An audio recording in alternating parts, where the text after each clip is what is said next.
പിണറായിയിൽ ഉണ്ടായത് bomb സ്ഫോടനമല്ലെന്നും Christmas പുതുവത്സര ആഘോഷത്തിന്റെ ഭാഗമായി ഉണ്ടാക്കിയ പടക്കം പൊട്ടിയതാണെന്നും CPM നേതാവ് EP ജയരാജൻ. ചരടുകൊണ്ട് കെട്ടിയ പടക്കമാണ് അപകടമുണ്ടാക്കിയത്. ഇത്തരത്തിലുള്ള പടക്കത്തിന്റെ കെട്ട് അല്പം മുറുകിപ്പോയാൽ സ്ഫോടനമുണ്ടാകും. അതാണ് അവിടെ സംഭവിച്ചതെന്നും കണ്ണൂർ വിരുദ്ധ പ്രചാരവേലകളൊക്കെ കാലഹരണപ്പെട്ടുവെന്നും EP ജയരാജൻ മാധ്യമങ്ങളോട് പറഞ്ഞു.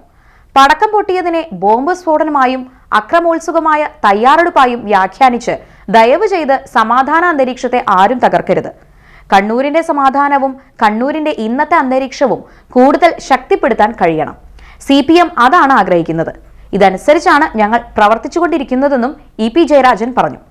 അയ്യപ്പ പാരഡി ഗാന വിവാദത്തിൽ ഒരു പാട്ടിൽ കലങ്ങി പോകുന്നതല്ല തങ്ങളുടെ രാഷ്ട്രീയമെന്ന് EP ജയരാജൻ ഓർമ്മിപ്പിച്ചു. SNDP യോഗം ജനറൽ സെക്രട്ടറി വെള്ളാപ്പള്ളി നടേശൻ മുഖ്യമന്ത്രിക്കൊപ്പം കാറിൽ സഞ്ചരിച്ചത് തിരിച്ചടിയായെന്ന വാദം ബാലിശമാണ്.